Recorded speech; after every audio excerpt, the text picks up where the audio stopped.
Today, we're going to discuss how you can go from zero to $1 million wholesaling real estate. My name is Brandon from Vegas. We have our guest speaker on, Mr. Ray Rodriguez. Thanks for having me. Appreciate you guys. And of course, as always, our lender, Mr. Bill Gaylord. How you doing, Bill? Doing awesome. We had Ray on a few episodes ago. So Ray, for those who didn't watch, please remind them who you are, what's your age, and how long you've been doing this. Yeah, my name is Ray Rodriguez. Right now, I'm the manager at your local Burger King.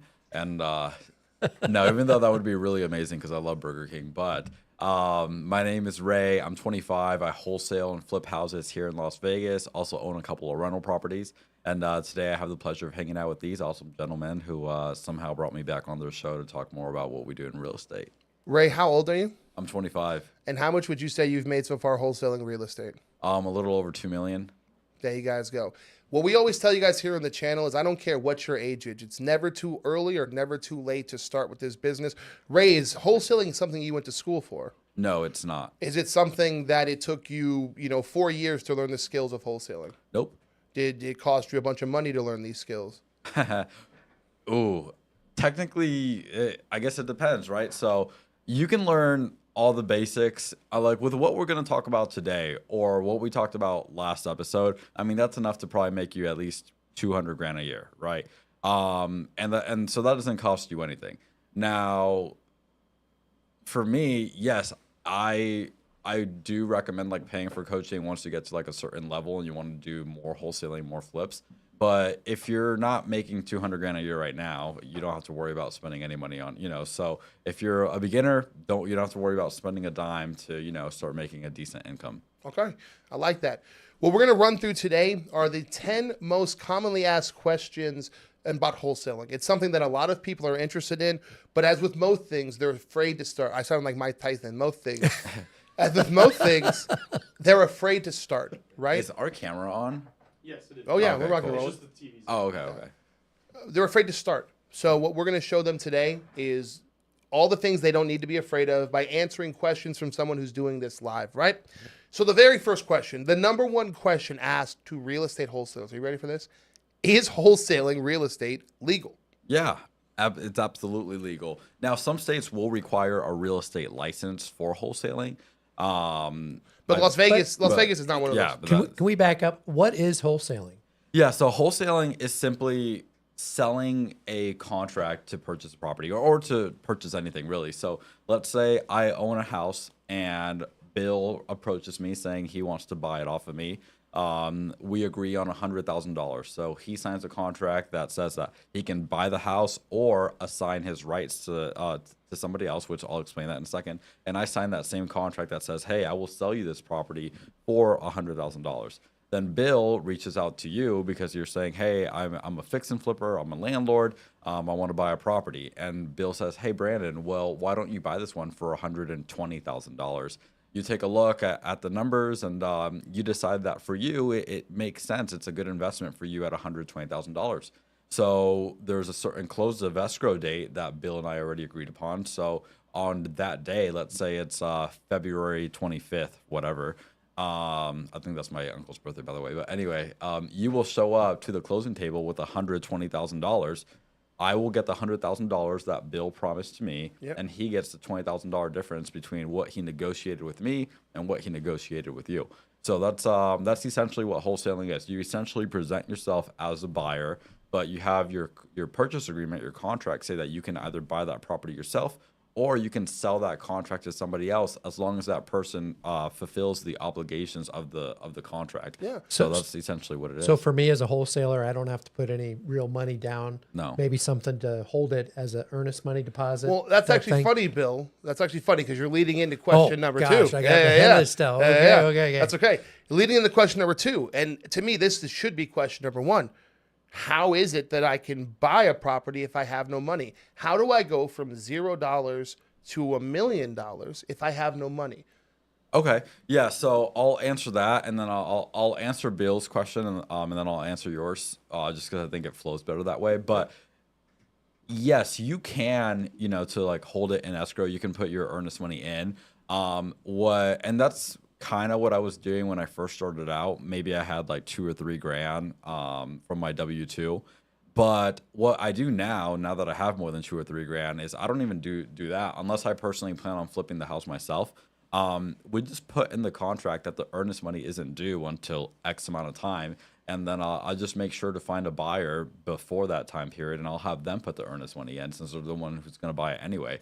So I really try not, and even when I am going to buy the house, I still don't put any earnest money in. I raise the money, which I'll talk more about in a second to answer your question, but I'll raise the money to buy the house from somebody else, and then I'll make that person put the earnest money in. That way, I feel comfortable and secure that on closing day they're going to send the rest of the money. They'll send the $250,000 or whatnot. Because if I'm putting the earnest money in, and let's say we've never done a deal together before, you've never lent me money to purchase a property before, I don't want to find myself in a situation where the night before close of escrow, you're like, hey, sorry, buddy, I'm not sending over the, a $250,000 anymore. So now I have a couple hours to go find all this money. Not a very fun situation for me to be in. Sure. So Have you been in that situation before? thankfully not.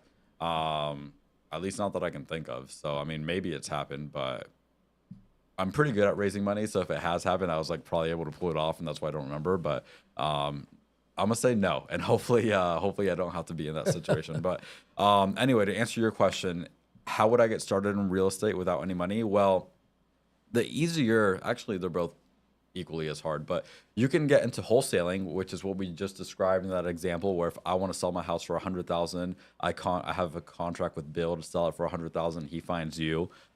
You could be the Bill in that example. You could go be a matchmaker and find, a seller with a property that they're willing to sell at a discount, a buyer who's willing to pay more than whatever contracted price is. And there you go. You can make some money that way, and that doesn't cost you any money at all. But you're not actually buying a house, because your question, you asked me, how would you buy a house without any money? Well, I mean, I buy houses without any money all the time. How do you do that? Well, the same principles apply. You need to go find someone who will sell their property at a discount. Reason being, you're not going to be able to sell a house for more than what it's worth. So if every house in the neighborhood is selling for 400,000, you can't go pay 400,000 and expect to sell it for 600. Like Yeah. it doesn't work that way. 100%. So you need to get it for below 400,000 so that you can sell it for what everything in that neighborhood is selling Sure. for. Maybe you can sell it for $20,000 to $25,000 more if you're fully upgraded, but for the most part, you're not going to be, selling a house for 500,000 in a $400,000 neighborhood. You might get away with like 420, 425, something like that. 100%. And you still have to factor in things like when you sell it, you have to pay commissions, you have to pay transfer taxes, Exactly. escrow fees, right? All that goes into it. So Exactly. you have to get quite the discount on the house to make Right. it worth it on the back end. Right? Exactly. So typically, for rough numbers, and I have a ton of videos on my YouTube channel about this. If you want Plug to the like, YouTube. learn. Plug the Yeah, YouTube. it's just if you want to be a subscriber number like 500, it's Ray R Rodriguez. If you just type that in, it should pop up, or maybe not, because there's like barely any followers on it. But there's a lot of good free information in Good there. free information. Yeah, we see a bunch of wholesalers on TikTok all the time that are giving really bad information. Ray is somebody that I personally follow because he's giving you guys genuine details on how he did this. He's not getting it from a friend of a friend. He's legitimately doing this business every day. Most realtors in Vegas know this guy, so make sure you guys go follow him. Appreciate it. So you found a property at a 30% discount, but you still, and roughly, I want to recommend like a 30% discount, at least here in Las Vegas. In other markets, it varies market to market. So if you're in a really cheap market, like I have some friends out in like these really small towns in like Virginia or whatnot, you probably need the house at like a 60% discount. Because I mean, if a house is only, if fully renovated, right, the house is only going to sell for like 80, 90, $100,000. And you need to put like 30 grand of work into it. You can't buy Where's it the for- margins? Yeah, you can't buy where's it the for margins? 70,000, Yeah. put 30,000 into it. Like, you're not going to make any money. So it's very market dependent. If you're in like a cheaper one of those markets, you might need the house like 80% off. I'm not even joking. If the house is in that neighborhood sell for 100,000 and you need to put 40 grand of work into it, you might only be able to pay 20 grand for the 1,000 property. plus. So it really depends. But then I have friends in California that they can make it work with like a 15% discount because it's $1 million of resale. course. So it's very market dependent. And I actually have a free calculator that you can find, or just DM me and I'll send you the calculator. You'll plug in what you're going to sell the house for, what the renovation expenses are, and like what you can purchase it, and you'll kind of figure out what you can pay for a property that way. So you found a property at a discount here in Vegas, roughly a 30% discount. If it's worth 400 grand, you found it for, let's say, 280, but you don't have 280. What do you do? Well, you need to go find the money. And that's like, duh, but how do you find the money? Well, there's a few different ways. So you can either choose to be a partner with someone who's already a fix and flipper, which is how I started. And so that person, his job, my job was to go find the properties at a discount. His job was to go talk to the people who let him borrow money and go get them to let him borrow money so that we could go buy this property together. So I didn't have any connections with two people with money, but he did. He had already flipped a couple hundred homes. So my job was to go find properties. He would determine, he would pick the ones that were actually a good deal, and then he would say, yes, we're going to buy this. He would reach out to the people who already trusted him with their hard-earned money. They would let him borrow the money. We would buy the house together, and then he would give me a cut of the profit after we paid everybody back. So that is one way. You know, if you're like, wow, instead of being a wholesaler, I'd rather get some of the profit from the flip of this property. You can just go partner with a local investor. If you're in Las Vegas, reach out to me, or if you're in a different market than somebody else. But you can go partner with someone who's already flipping houses and have that person go do all the heavy lifting of like raising the money, taking care of the construction, all that. But if you don't want to partner up with anybody, you want to do it completely on your own, well, then it's going to be your job to find the money. How do you do that? Well, you can go into real estate investing Facebook groups. There's a ton of people in there who have money, and they're looking for people who have deals, and they're willing to let you Hold borrow up. money. Let me pause you real quick, Ray, because you are literally speed running, dude. Ray, like I've never met somebody. on a sprint. I've never met somebody so willing to give away valuable information as this guy. Honestly, it's most people will literally try to delay the satisfaction to get somewhere, and you're literally giving them everything at once, right? So you actually covered a bit of the next two questions. One was, how do I find motivated sellers? Okay. When you were at zero, nothing, when you were just starting at the beginning, you couldn't tell your ass from your end. Where were you finding sellers? And then how are you finding them now that you have some experience under your belt? And to me, that would have been probably the hardest, hardest part. Oh yeah, so finding the deal is way harder than anything else. I mean, I have people on my phone or like in my contacts that message me all the time. I mean, even at like 11 p.m. last night, I had one of my lenders message me saying, "Hey, I have I'm ready to fund another one of your deals." And I'm like, "Sorry, man, like everything that I have right now is already funded." Because I have a little less than 100 people on my notes app that have committed to at least investing $100,000 whenever I need it. And and most of those people are way above $100,000. Most of them are closer to 300. But let's just be conservative and say 100 people each had $100,000. What's that? Like $10 million.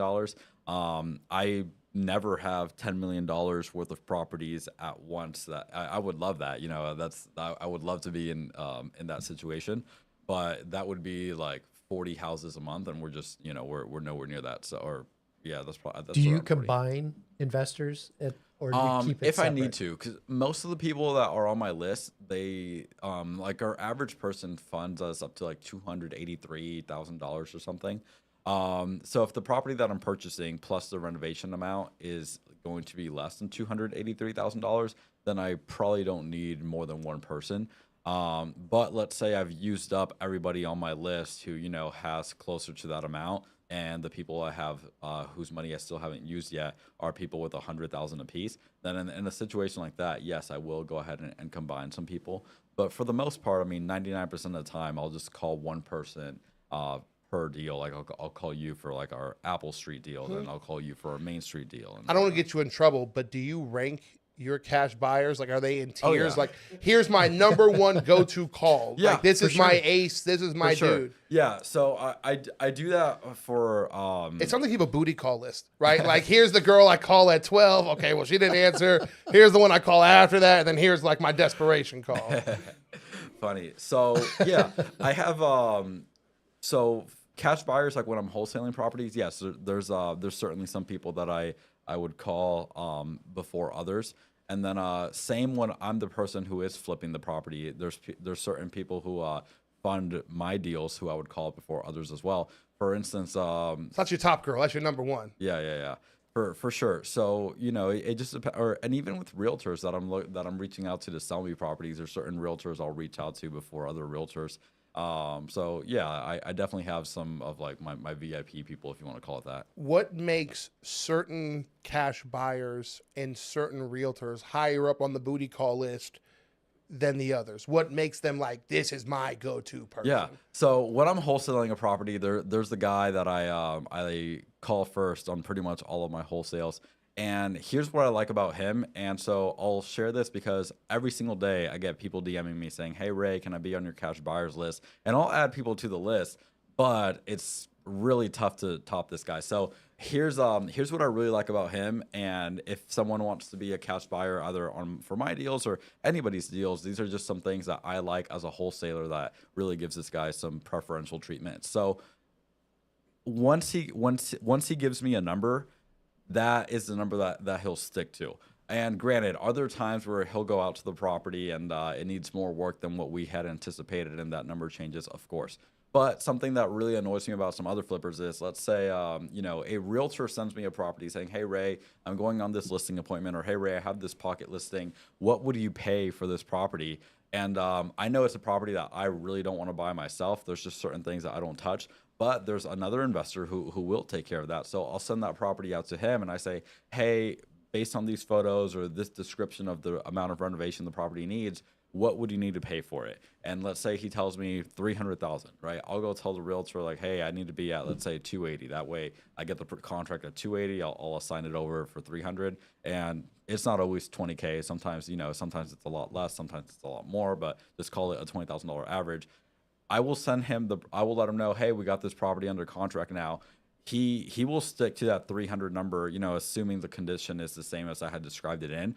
But something that really annoys me, there's other people who I've tried that with as well. I say, "Hey, we're working on this lead right now. Where would you need it?" They'll say 300,000. I'll go tell the realtor, I need it at 280, 290, whatever, so I can make my spread. And then we get the property under contract. I reach back out to that buyer. And without even going to look at the property, without anything changing, it's like, "I think I need it now closer to like 250. I'm like, "Dude, that is really, really tough for me because I have to go back to that realtor who my job is to build a great relationship with that person, make it super easy so they continue bringing us like repeat business. It makes it really tough to do that when you're changing your number on me like that.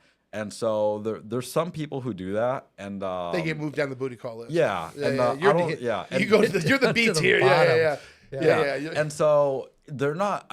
I never get the impression that they're doing that on purpose. Like that, they're not doing that. Like, "Oh, let me." It's definitely a negotiation tactic. It's definitely a yeah. negotiation tactic. But it gets filed away up here. Yeah, for sure. And so, I have someone who buys a decent amount of my deals and they pay really good prices. But sometimes they're like playing that game, and it makes it really tough to make you my first call, especially if I already have a relationship with this agent. I'm not trying to make you look bad in front of your seller, because if I make you look bad in front of your seller, it's really, it's not going to be, I'm not going to be the person you want to keep calling. Yeah. So that's a really long answer to your question, but that is something that's one thing I really like about this guy. I will reach out to him with the property, and once he gives me a number, like that's the number, so I can feel confident. And then another thing that I like about him, any wholesaler is going to like this, but he will pay really good prices. So if I have, let's say, X amount of people interested in this property, typically he's going to be higher than most people. We have one that's closing tomorrow that I don't even know how, but it was kind of weird. Typically, the people who offered me like the lease for this property offered me like way more than what he offered, which that surprised me, but whatever. And so he offers good prices. He sticks to the number that he offered. Pays cash. Don't have to worry about this like super long hard money loan and all this annoying things. And just an overall like pleasant person to work with. I sold one deal to somebody else a while back ago because he had offered like a lot more money than anybody else. And he closed and he paid cash and all those fun things. But oh my gosh, it was such a headache to work with this guy. And I haven't sent him anything since. And sure, we made a little bit more money selling the deal to him, but it wasn't worth it. The other stuff. Yeah. So, All money isn't good money. No. Right. And so that's how I try to be myself as well when I'm buying properties, because this guy, he buys way more properties than I do. I probably buy, we do maybe 8 to 10 transactions a month. Probably 4 of them I'm actually buying. So I'll buy maybe one house a week, and then the other 5 to 6 properties that we do any given month, I'm just wholesaling to somebody else. So when I'm buying, my 4 properties a month or so, I try to be just like this other guy who's buying like 40 properties a Yeah, month. yeah, yeah. And, you know, I give a number, I'm going to stick to it. I'm going to stick to my word. I'm going to close quickly. I'm not playing any games. And so I try to be like him because that's how I like when, you know, when I'm wholesaling. It's yeah. like any other business. If you provide me with consistent, easy income, I'm always going to give you the best deals first. Right. Right? I have certain agents that I work with, and when I list a house, they're the first people I call because I like working with them. They bring quality buyers, so I'm definitely willing to be more negotiable with them than I am with a random agent. Yep. Right? Because I know that their buyers are good for the money. There's nothing worse than going under contract with somebody, wasting 14 days on pictures, this, marketing, negotiations, and then they just cancel on you. You're like, well, you just wasted so much time and money from both sides, right? It wasn't worth negotiating with you. Right. I'm gonna pop Austin edit it right here because I got so into the cash buyer part that I completely avoided the question. So we're gonna start over from the question and just dive into it real quick. Okay. Cool. So the second most important question, as you've mentioned, is how do I find motivated sellers, right? How do I find somebody who has a $300,000 house and is willing to sell it to me for $240,000? Yeah. So that actually wouldn't even be a good enough deal, but yeah, a $300,000 house would probably need it for like 190, 200 to be completely honest with you. But anyway, there's three ways that you can really go about doing this. So number one, and really it's just like any other business, pick who you want to be your ideal customer, right? So you're a lender, you're probably, I mean, I really don't know too much about like, you know, your industry, but you're probably not spending a lot of your time marketing to sellers. I would assume not. Probably to people who want to buy a home or to realtors, like I would assume. But a realtor like yourself, you're probably spending you're more than happy to talk to a potential seller. So it's really just like any other business. You got to pick who your customer is going to be. So in my space, where we're looking for discounted properties, you can market directly to homeowners, see if they want to sell their property, find out what the situation is, find out what the condition of that property is, and then you can go direct to homeowner and put that property under contract. You can go direct to wholesalers. So if you want to be a flipper, you can just market to a ton of wholesalers and say, hey, Mr. Mrs. Wholesaler, I'm a flipper. I'm looking to buy some properties. Let me know what you have. And so you can go find a discounted property that way. If you are actually going to flip it yourself, you can buy it off a wholesaler. What I do, I mean, I do a decent amount of the wholesaler reach out as well, but most of my deals are from marketing to realtors. You're a realtor. If you had to guess, how many people, how many homeowners, how many sellers do you have in like your book of business or like in your database, like potential sellers for you? Oh God, I've lost count. Like just a rough number. Mine's a bit ridiculous. I'm probably at like 3,600 plus. Okay, perfect. So, you know, a couple thousand, 3,600 people. And they're, you know, you're doing really well for yourself, but you're obviously not the only agent in Vegas who has, you know, 3,500 potential sellers like in their back pocket. And so if I reach out to you, and I just say, hey, Brandon, this is what I'm looking to purchase. Do you have anything? That's essentially as if I just kind of talked to 3,600 people, more or less, because even though I haven't spoken with them, you at least have knowledge of 3,600 properties. And if I'm saying, hey, I'm looking for this specifically, maybe there's someone out of those 3,600 who fits that criteria, or maybe not. But if I talk to enough realtors, and each of them, let's just say they each have 3,500 people in the book of business, which a lot, of course, will have a lot less. Some may have more. I don't know. But if I talk to 2 realtors, that's essentially as if I just saved myself from having to talk to 7,000 people. So that's what I prefer to do. I prefer to talk to realtors who are, in a way, kind of doing the work for me. They're spending all day, you know, calling homeowners, looking for listings, looking for business for themselves. Perfect. Let me just reach out to that realtor who just spent all morning cold calling homeowners saying, hey, do you want to sell your property? And I'll just call that realtor who just spoke with 50 people before lunchtime. And, you know, if they're like, oh, yeah, I just spoke with 50 people. This one person I have a listing appointment with sounds like the roof is caving in and it might be better suited for a cash buyer. So if I go talk to 50 agents in one day and each of those agents has already spoken with 50 homeowners, that's that's my business model. So to answer your question, there's really 3 ways you can go find these motivated sellers. You can go direct to seller yourself. To do that, you're going to go to websites such as like PropStream or Batch Leads, or even your local county assessor and you're gonna get a list of people who own property in that county. You can even on some of these websites like PropStream, Batch Leads. I'm not sure if I said I'm not affiliated with them, but I'm not. If I didn't say that already, you're gonna pay them like 150 bucks a month, and you can punch in your county or your city, and then what you're looking for. So you want people who have, let's say you put in there people that have at least 30% equity in their homes, people over this age, people who have owned the property for this amount of time, people who own the property but they don't live in it, people who own a property but they don't live in the same state that they own the property. You can get a list of all those people. You can you'll pay for that list, you'll download it, then you'll upload that list into what's called a skip tracer. The skip tracer is when you punch in an address and it'll spit out the homeowner's contact info.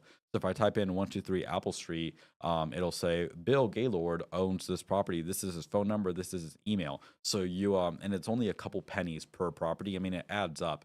But you download the list, you upload it into the skip tracer. It'll give you everybody's name, phone number, email address. You go pay for a phone calling system like a dialer, such as like a Mojo dialer. Again, I'm not even affiliated with them either, but you'll upload that list. You'll like pay 150 bucks for the dialer, and you'll just call all of them. Say, hey, would you ever consider a cash offer on this property? They say no. Okay, call the next person. So just do that. I did that for months until I found my first one. And then after I got that one, I was like, this is a lot of work. And so it sounds like a lot of work. As you're going through it, I'm like, damn. But not getting here's paid. But Yeah. a lot of people, that's like all they do, and they make $1 million, $2, $3 million a year. Like, you know, there's a couple guys I know who are crushing it. I mean, I know a guy that's his entire business model out of California, and he makes about $1 million a month. And like that's like the entire business model. He has a Yeah. whole team and everything. Well, but California has a lot of houses that fit that bill, and as we said, California's market allows for different kind of margins, right? Yeah, but let's say, you know, you're only a tenth as, you know, as fortunate as that guy, or I don't even want to say fortunate, make it sound like he got lucky, but most people I know would be happy with $1 million a year, you know. If So I need to really narrow this down for people because the numbers he's talking about for him are kind of normal, right? But scale $1 million back to $10,000. If you're making $10,000 a month off of making calls on a dialer, right? If you're making $10,000 a month, that's 120 grand a year. I think a lot of people watching this are making half of that with their salaries, right? yeah, Telling somebody they can make an additional $10,000 a month, this will quickly become better than your main job. And Right? you got to accept rejection too, Yeah. right? There's a lot of rejection in that. But yeah, a lot of it is just timing and just having the right call at the right time when the person on the other line is desperate or just is in a situation where they Yeah. just got to get out. It's just happenstance sometimes, yeah. right? And real quick, because I need to yell at you guys, don't tell me you don't have the time. Okay. We know what your watch hours are on your phone. We know that you're spending an hour and a half a day on TikTok, Instagram, Facebook, Netflix. You're spending probably 3 to 4 hours a day on social media and television. If you converted those hours into doing what he just told you, filling out a dialer, making calls, what do you think you could turn that into financially, right? One of the biggest things we hate around here is when people say they don't have time. You've got plenty of time. You just have to decide better to use it, right? Yeah, 100%. And so that's how I got my first deal. And that took me, it took me 9 months personally, but I really don't know anyone else who has taken that long for. And for me, I just didn't really know what I was doing. I mean, I didn't have a good script. I didn't have a script at all, actually. I didn't really know how to comp properties. I like was missing a lot of skills that if you just watch some videos online or if you go through somebody's course or something like that, you'll pick up a lot of those skills, and it shouldn't take you 9 months. If I had a little bit more skills back then, it probably would have taken me like 3 months. And nowadays it'll probably take me like 3 days realistically. So it's just a skill that you have to build upon. I know that strategy works, what I just described, you know, downloading a list and all that. I mean, I did it. A lot of people do it.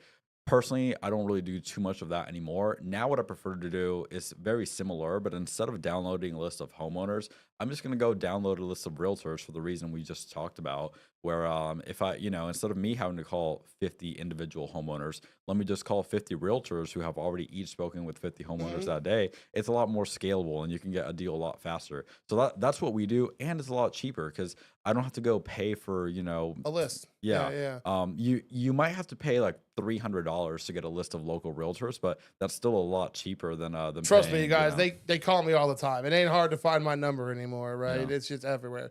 So let's speed run a few of these questions because I think you can knock them out, and you've actually knocked a few of them out already. Cool. Right? What are the requirements for wholesaling in an area? Just basic Um, requirements. Nothing. I mean, make some phone calls. I mean, in some areas you might need a real estate license, but not in most states. You don't. No. You can literally go to Google, right, and just type in, do I need a real estate license to wholesale in my area? I think Oklahoma, South Carolina, Illinois, I think those, and there might be a few more. I want to say there's like 7 or 8 that you need a license for. But most states not. Right. Right? Okay. In Nevada, no. No No. license here. Next thing, how do I determine the value of a property? You said earlier that you have a calculator that you'd be able to send out. Would we be able to put that in the link down here? So we're going to put his calculator in the link. Is that Yeah. okay? Yeah, absolutely. So the calculator will help you figure out how much you can offer for the property. But before you can ever even use the calculator, you need to figure out how much the property would resell for after you renovate it. So to determine that, you need to comp the property. Comping it just means comparing that house to other houses in the area that are very similar to it. So for instance, if you have a 1,100 square foot single family in Henderson, that's a 3-bedroom, 2-bathroom, 2-car garage built in 2004, you're not going to compare that to something, on the east side that was built in the 60s. You need to find something in that same area that's very comparable. Do you and- comp it like an appraiser does? Do you do last 6 months? I look at last 6 months typically. There If you there's go. nothing, I'll take a look at the last 365 days to see, Yeah. like, just to get an idea. But I like to look at the last 6 months. I mean, that's a whole different topic, but yeah. So you comp it. Just take a look at what other houses in that area are selling for, and that'll give you a really good idea of what yours will sell for after you renovate it. Yours might sell a little bit more if you're fully renovated, but I Yeah. wouldn't really bump up that number too much. Once you have that number, then you can punch all the other numbers into the calculator, which we'll leave below for sure. Do you use an AVM system, automated valuation system? No, I would never trust that in a million years because, if it's just like that could be good for like a quick underwriting, but let's say that the computer thinks it's worth like 50 grand more than what like I see the comp selling Yeah. for. Because something that'll happen all the time is this just happened like 2 days ago. So there will be a property listed at a certain price, and we'll offer significantly below that. Let's say it's listed at 500,000. And I think fully renovated, that thing would only sell for 450. So as is, it'll never be worth 500, or at least Yeah. not anytime soon. So if it's worth 450 renovated, I probably need it closer to 300 unrenovated. And so they'll be sitting on the market at 500,000, and they'll say, "Oh, we already have this appraisal report saying it's worth 500,000." Okay, if it was worth 500,000, why has it been on market like 200 days? Like And so for that same reason, I would never trust what like an AVM or like an automated system says that the house is worth. Like, I don't care what your stupid technology says. I care what the comp say. Comp say, It's yeah. no different than like if an appraiser says like, "Oh, it's worth this much." There's no comps, that nothing has sold in that area for this amount. And if that were really what it was worth, I mean, the house shows well. It's vacant. It's not it's not a difficult property to get into. How come it's been sitting there for forever, right? So for that same reason, I really wouldn't trust what like the Zestimate says, or what the Never.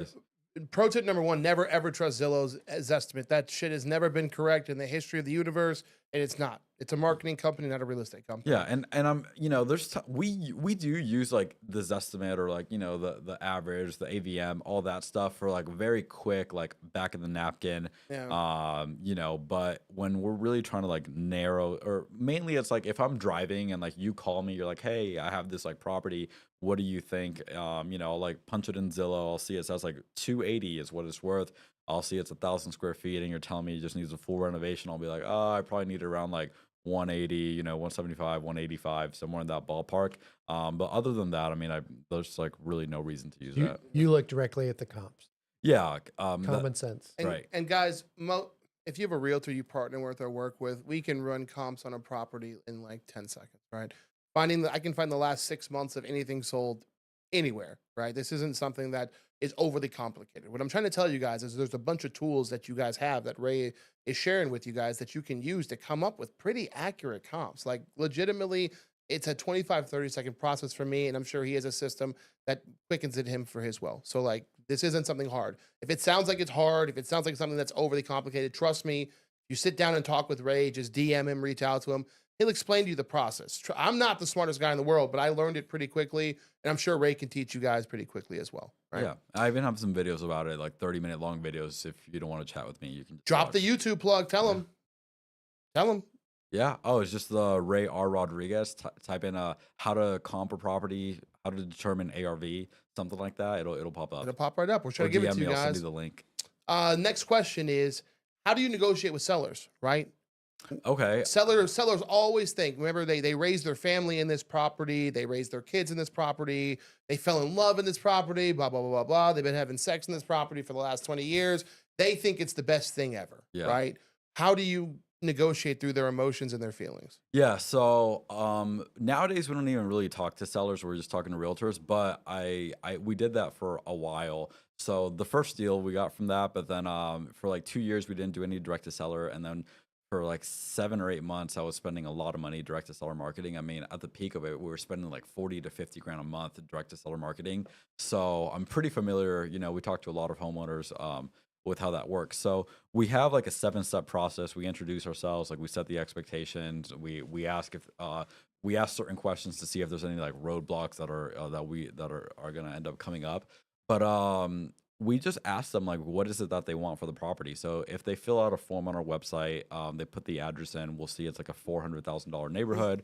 We'll just get that from Zillow, literally, like we won't even comp it. So someone fills out a form on our website, we'll call you within seconds. I mean, at the latest, like within a few minutes. You know, we'll like introduce ourselves, kind of set the expectation for the call, and step like 4 or 5, we'll just ask you like, how much do you want for the property? And so let's say you say 400,000. The exact line that we use is, so like we'll look on Zillow, we'll just look at the estimate. Ross Roleplay, I'm the seller, right? You Okay. called me and I'm like, Mr. Ray, I'd love to sell my house to you, but you know, I've raised my kids in this house. It's wonderful. It's standing tall. We've done a few things to the house. It's pretty good. I'd like to sell it for $400,000. Yeah. Okay. Perfect. So, let me, how would I pick? Okay. So typically, you know, we call, we'll like introduce ourselves. Before I ever, if the seller brings it up, okay, great, we can chat about price. But before I ever bring up the price, I typically want to find out what their motivation is. So, and most of the time, the seller isn't like super like, hey, you know, like this is what I want for it, like right off the bat. They're gonna want to have a little conversation with you first. They want to like, you know, give you the whole spiel. They always want to share their backstory. Yeah. So like, you know, we're chatting with them. We're asking them a couple of questions. Then we'll ask them what the motivation is. Like right after we get the motivation from them, we're gonna ask them for price. So in this case, you just gave me 400,000. So I already looked on Zillow to see what this estimate is. We haven't comped it, but we're gonna offer you half of that. So here's kind of how we do it. So we ask you like, hey, we've been on the phone for a couple minutes now. I mean, what even kind of had you considering selling the property? So you're gonna give us your motivation, and we'll acknowledge that. Be like, oh, so if it's something that, you know, like negative, we're not gonna be like, oh, great. You know, if you're saying, oh, well, X, Y, and Z passed away, and so I need to move back to my hometown or whatever. You know, we acknowledge Sorry that, about like, your hey, loss, of course. So sorry about that. I mean, not sure if you've kind of had a second already to think about how much you would want for that property, and that's when you say 400,000. Be like, okay, yeah, I can certainly appreciate that. Let me jot that down here on my computer. I'm taking a look here at my database. Let me see, just to kind of get an idea of what other home buyers in the area are paying for off-market properties similar to yours. And keep in mind, Mr. Brandon, this is not our offer at all. This is just what I see here. Other properties in that area have sold for off market. Looks like properties here are selling anywhere between, and keep in mind, it's not our offer, just what I see other companies have paid, anywhere between like 190,000 to like 230,000. And again, that is not our offer at all. But what would you say if another investor were to offer you something like that? And so then like they'll say something like, "Oh heck no, I would never sell my property for that low," right? Like like I was hoping for like at least like 370 or something. So they've already came down from like 400 all the way to 370. And I can definitely, if it's a $400,000 house, I can for sure pay way more than like whatever 190 to like two whatever I said. I can probably pay closer to like 280 for it. But these leads are expensive. Every time someone clicks on my Google ad link, I pay $583, like whether it's a deal or not, like whether I ever get you on the phone or like not. So it's an expensive marketing channel. So I want to see how much money can I make on this? Like obviously, hello. At least I can admit that. But anyway, so we're chatting with you. You started at 400, you came down to 370. Then we'll just kind of continue from there. Be like, hey, again, like that's not, that wasn't like our offer. It sounds so. Let's say we told them like 190 to, I forgot what number I came up with it. Let's say I said like 190 to 220, and then they started at 400, they came to 370. Be like, yeah, no, I would have definitely told them to kick rocks as well. That's way too low. I don't know how these other investors are getting away with this. I'm guessing if the company was able to like come up with up to like 230, 240, that still probably wouldn't be enough. And they're like, no, that still definitely wouldn't be enough. I mean, it's gotta, like at least like mid threes, like at least like mid 350. It's like, hey, I'm gonna go to bat for you when I chat with my manager. I'm not the one. So early in the conversation, we set the expectations. So basically what that means is we introduce ourselves, then we set the expectation, meaning we're gonna tell you how this call typically works. So we're gonna ask you some basic questions about your property and situation. If you feel like we're not a good fit for each other, just let me know at any time. Now, if we are a good fit, what I am going to do is I'm going to set you up for a phone call with my home buying specialist. He's going to be the one who determines what we can, how much your property qualifies for. It's been a long time since I said this script, but he's going to be the one who determines how much your property qualifies for.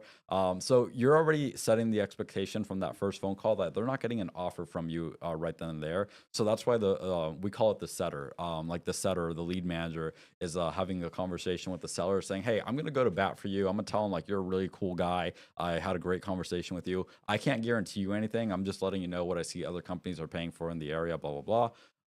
And so, that seller will end up telling like the lead manager, typically, I mean, it can be anybody, but you want, I've seen a lot of companies have success with like a soft spoken female voice in that position. Like they will crush that.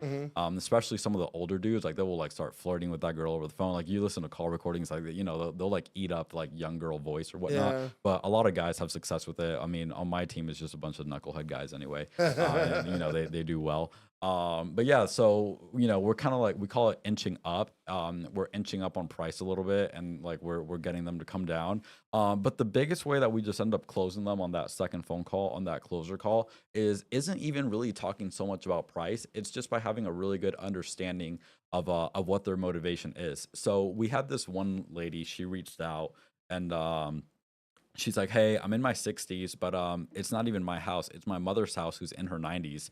And so we went through like the whole like spiel, the whole script and everything. And they wanted 370 for that property. 370 was exactly what I thought it was worth. Yeah. But we found out their motivation was that they needed to move back to the Midwest where they were from.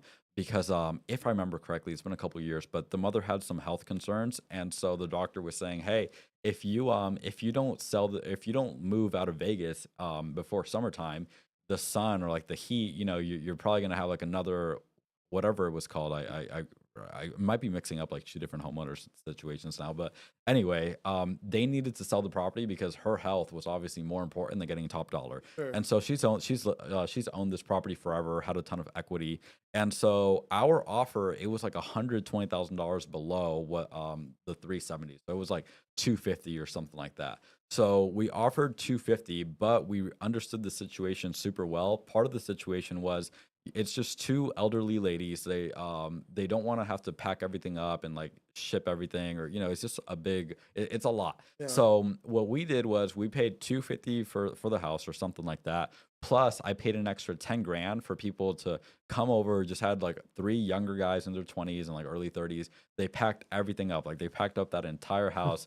They put everything in boxes. Like I got a U-Haul truck. They loaded everything in there. They put all the beds, the tables, like the heavy items. They put everything in there. They packed everything else into like boxes, like into bags, loaded everything into the U-Haul. It was this like huge U-Haul truck. Then I paid somebody else to drive it from Vegas all the way to the Midwest, drive it there and back. They unloaded everything into the garage, I believe.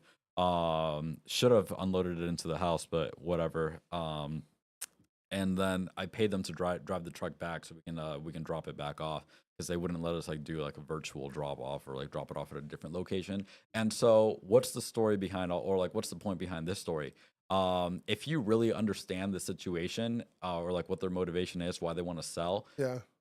the price may not be all that important, because she only needed like 100 grand to go buy a brand new house, like in I think it was in South Dakota, I believe it was. Yeah. So with $250,000, she's more than set. And so if my offer would have just been, like 250 and nothing else, it probably wouldn't have worked out. But it's the 250 Yeah. plus the moving, plus making it easier on people, right? And I Relationship. think you said something that's really perfect. And everybody who's watched this needs to hear this. Not every person has price as the most important part of the selling of their home.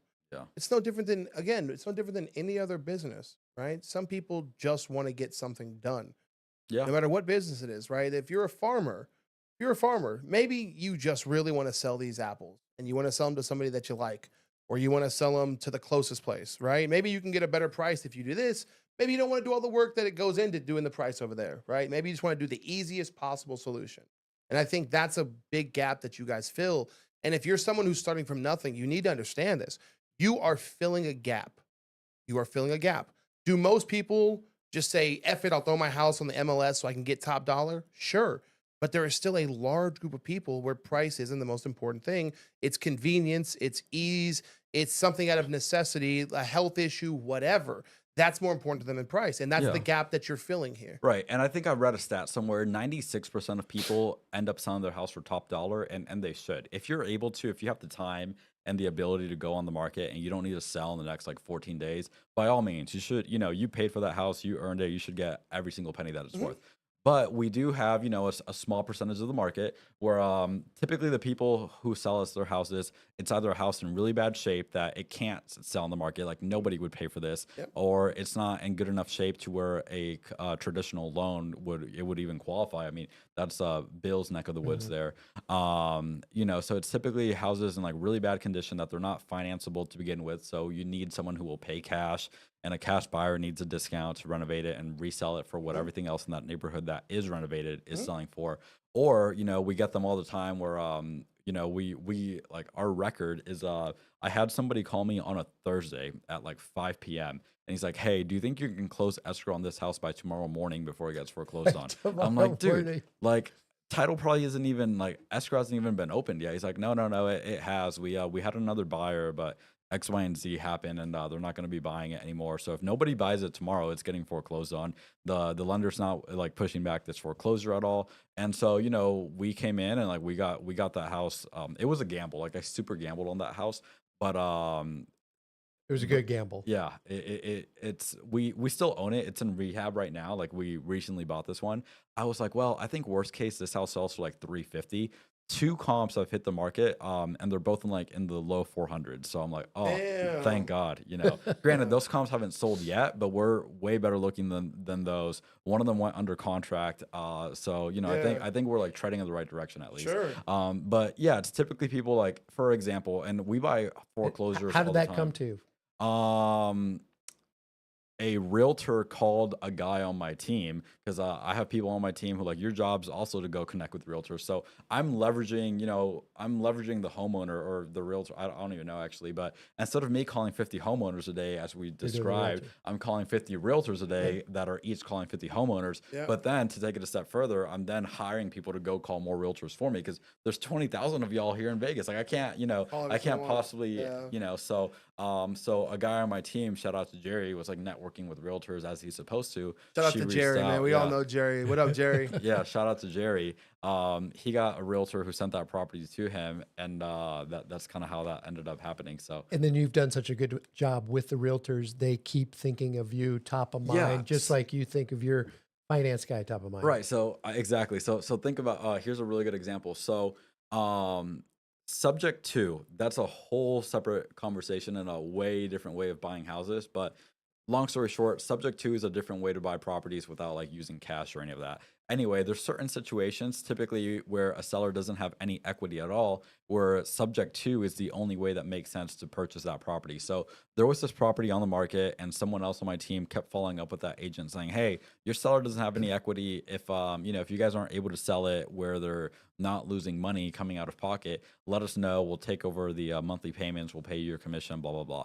So after 3 weeks or so of this guy on my team following up with the agent, they were like, "Yeah, we've been on the market for a while. It makes more sense to just sell it this way that you've been telling us about." Yeah. Anyway, we haven't even closed yet, right? Like we're in escrow. We should be closing tomorrow. We put this property under contract not even a week ago. Like it was a really really quick turnaround time, and so Tuesday or Wednesday of this week, I guess this lady's having such a great experience with the guy on my team who's been like in contact with her and everything. She reaches out, and I'm not too sure what the full situation is, but she's like, "Hey, I have a realtor friend in another state who has a seller in this exact same situation as the one that you're helping us with. Is there any way you can help them out?" So the guy on my team calls that agent in another state, and now we have that one under contract that we're probably gonna end up like wholesaling because I don't really buy outside of Vegas. Yeah. But it seems like a deal. It's like a 2022 build property. It's in really good shape, really low interest rate, like 3 point something percent. I think it's a 2021 build now that I think about it. It's like, yeah, late 2021. So I'm sure it looks like a nice area. Home looks awesome. I showed it to my fiance, and she said, "I wish I could grab a forklift and bring it from over there to Henderson." Like it looks like a really nice house, Yeah. nice green backyard, stuff that we don't see out here. So I'm pretty sure I'll find a buyer for that and we'll wholesale it off. But the point is, we did Jerian I have a Jerry and a Jerian on my team. He did such a good job like with that agent, and that we haven't even closed on her listing yet. We should be tomorrow. That she's already referring us, more and more basis. deals. Yeah, so yeah. so yeah, that's kind of how it works. You're the top of the booty call list for this realtors now. Yeah, Yeah, no, yeah, exactly. that's always the goal. 100% at the top. That's You wanna be always the the goal. top. Like we, Easy to work with. yeah, and like that's always the goal. It's not always about that one deal, even though the deal today is what pays us and keeps us fed. It's referrals. But It's yeah, getting- it's the relationship. Like the relationship is where the real money's at. I'm trying to be on the booty call list, man. I'm down. We trying to be booty calls over here, man. We trying to start relationship over here all day.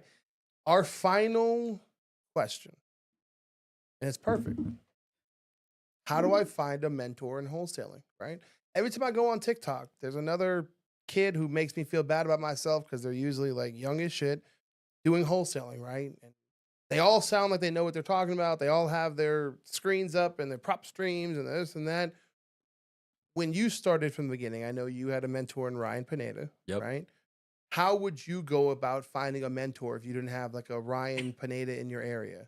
Yeah, so you don't really need someone to be in your area when you're just starting out. I would highly, highly recommend you get someone in your area when you're trying to scale. Learn from my mistake, pay like over $100,000 for coaching, and that's a whole different story. But if you're just looking to learn the basics, it's not going to be very difficult to find like an online guru. I mean, I'm not even like an online guru myself. Well, I will say, like 2 days ago, I started a school community. yeah. For That's 97 awesome. bucks a month, and I haven't even like promoted it anywhere, and I really don't plan on it besides maybe like on a couple videos here and there. But if you want to be a member, just send me a DM and I'll send you the link. And I'm you gonna can be a ask- member here by the end of the week. We're both right? Serious. joining, Yeah. Oh, If you're that's looking super for kind. a mentor in wholesaling, I mean, this is This my guy guy's right smart. here, right? You can find him on the YouTube. Obviously, we already told you guys about Yeah.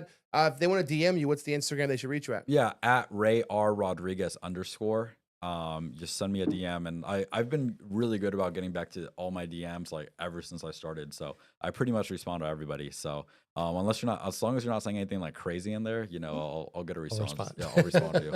So for the people who are starting at zero and they're trying to work their way up to just forget $1 million, they're just trying to make 6 figures so they can kind of turn their life around, Yeah. right? Knowing what you know today, if you were to start over with $0, let's say you, for some reason, you had amnesia and you lost your cash buyer list, right? But you still retained your knowledge. How quickly do you think you would be able to start and go from 0 to making 6 figures? If with still having the knowledge that I have, probably I'll make, probably in a month. But that's, if someone's starting out, they're they're obviously not, like if I switch industries today, I'm not going to have anywhere near the same amount of knowledge as someone who's been in it. So realistically, if you're starting out, you can make six figures in your first year. I mean, I did. It took me 9 months to get my first one, but after I got that first one, I was like, oh, I understand it now. And I kind of said that like that Lethal Shooter guy anyway, but I understand it. that's another. I mean, I don't know if you know who Lethal Shooter is. He's a boomer. He don't know I don't shit. know He that. don't know I- shit. Yeah, I didn't think you would know I who don't that, know who who that that was, but anyway, I'm a basketball fan. But anyway, where was I going with this? Oh yeah, so it took me like 9 months to get my first one, but after that, I was like, oh, I understand how this got works now. And so before that year ended, I ended the year at $125,000. So I made like $3,000 the first 9 months, and then like $122,000 the next 3 or 4 months. So really, I mean, you could do it in a year. What I would do if I were you, if you're willing to do it like full time, I would spend a couple hours a day making lowball offers on as many properties as I can that are listed on Zillow. If you have access to the MLS, even better. But if not, just go on Zillow, and if they're asking 300,000, comp it. If you determine that house is worth, 350 renovated, make them an offer for 230 or whatever price you need it at. You make enough of those, you spend a couple hours a day doing that. I mean, it's literally impossible that you don't get one. We closed on one, I think, on Monday or Tuesday of this week. They were listed at 370, 380, somewhere in that ballpark. We sent them an offer for 260. The agent emails us saying, hey, we rejected a 275 a couple days ago. I don't think they're going to take your 260, but I'll present it. An hour later, please see attached accepted offer. I'm like, whoa. So we just closed on that one from that exact strategy, just sending out lowball offers. And I mean, we pick up like 1 or 2 a month just from that. And that's just from that strategy. So if you're willing to really commit, spend a couple hours a day doing that. I would probably spend a couple hours a day making cold calls to realtors. So we get maybe 1 or 2 deals a month just from cold calling random realtors as well. And then the money in that strategy is most of the realtors you call today, they're going to tell you they don't have anything for you. Ask for their permission to stay in contact with them. So if Brandon gives me permission to stay in touch, even though today he may not have anything. Okay, here's a funny example. I met Brandon maybe a month ago. We stayed in touch. He didn't necessarily like have a property for me a month ago, but today when I walked in, he's like, hey, you know what? I might have this one for you. I'm going to send you the address after this podcast, right? So you want to cold call the realtor. They may not have anything for you that day. Don't be like, oh, you don't have anything, waste of time. Like, hang up on them. No, like build a relationship, stay in touch so you can become top of mind. And you'll win in one of 2 ways. They'll either have something for you right then and there, which will happen like once or twice a month, or they'll have something for you in the future, which is like where the real money comes. Because then you have, let's say, 1,000 relationships built. Literally, I was in Puerto Rico. I made $100,000 in like a week while I was in Puerto Rico, which I don't typically make $100,000 in a week. That'd be incredible. Then I'd be like Bill. But Ooh, I wish. but my whole team was like, dang, dude, like you must be like crushing it, working your butt off out there. Meanwhile, I'm like sitting at the beach, like, and so the way, and so, like, I told my team, I said, hey guys, the work that I was mainly talking to like the newer guys on my team who I make cold call all the time. I'm like, guys, the work that I'm having you guys do isn't just because I want to hear your like beautiful voices on the phones all day. It's because I'm telling you, all 5 of the deals that I got while I was out here, they all came from relationships that I had previously built with agents. There's this one agent that I had cold called her almost 2 years ago, and she didn't have anything, that made sense for me at the time. But we had a great conversation. We followed each other on Instagram, and I've been sliding up on her stories ever since. She slides up on mine. We're friends now. I'm out there in Puerto Rico. She calls me and she's like, hey, I have this for you. And I looked at it. I was like, oh, that's a $25,000 payday all day. Then this other agent who originally we found her through cold calling as well. She called me and she was like, hey, I have this property. What would you offer for it? I like threw a number out there really quick. And then she calls me back saying they said they would take that. And I was like, wow. So we bought that one. I think God willing, everything goes well, we'll make like 60 grand on that one. Then I had this other one that I think I had just came back from Puerto Rico or whatever, but I was in Jerry's office. I was talking to him about something, and this realtor calls me. I've done a couple deals with this lady. We talk like twice a year, I swear. And I was like, oh, watch this be like one of the times she's calling me. This must be a deal. I'm like, I'm gonna step out real quick. So I come back to the office like 5 minutes later. I'm like, bro, I like it was an address she sent me. I like it. She said she can get this offer accepted for me tonight. I think we'll make 50 grand on this one. He's like, dang, bro, like that's crushing. Relationship So it's building, like, right? yeah, just building relationships, call agents, text agents, like agents probably get annoyed with like random texts. I'm We do. sorry. We do. But We do. It's okay. but it is what it It's is. timing. Like it is what it is. We do it to people. They do it to us. Yeah. That's the game. But I will tell you, some of the best advice he's giving you guys right here is call me, right? Like a lot of times I might be busy, whatever. But if I like you, say I like Ray, right? I know if we go under contract, I'm working with somebody that I like, which is 99% of what realtors want to do anyway, Yeah. right? I would rather give Ray the deal first than deal with somebody that I don't know and might not like doing business with, right? So spend time with realtors. Don't just text them like, hey, you got any business? I don't know your face. I don't know who you are. I don't know if doing business with you would be fun. Yeah. Ray, I meet him in person. I see him. I get to talk to him. I get to engage with him. If you're going to do the strategy where you contact realtors, go to realtor networking events, meet them, show them your face, share a lunch with them, pretend that they're a real person. I'm way more likely to work with you if I've met you in person than if you're just some random texter. I don't know who you are on the phone, right? So if that's a strategy you're going to use, please do what Ray does and actually stay in contact with us, actually meet us in person, treat us like a normal person instead of just some kind of pipeline. We are that, but at least pretend we're not, right? Yeah, and I'll agree 100%. And it sounds kind of bad being like, oh, like they're a pipeline. Yeah. But honestly, and like yes, but I never really see it that way because I like these are my friends. I spend like real estate is pretty much like my whole life, honestly. Like I love Jesus Christ and my family and all that, but I spend and just like all of us, like we spend so much time like doing Yeah. this that I'm talking to the same people like all day. Like these realtors, like you're genuinely my friend. I don't just see you as like like one day this person's a paycheck. Yeah, Like but they might be, but it is. Don't get me. When my friends buy houses from me, they're my friends. But I'm also like, shit. I can't wait for you to tell your friends about me so I can make even more money. Yeah. Right? It doesn't have to be mutually exclusive.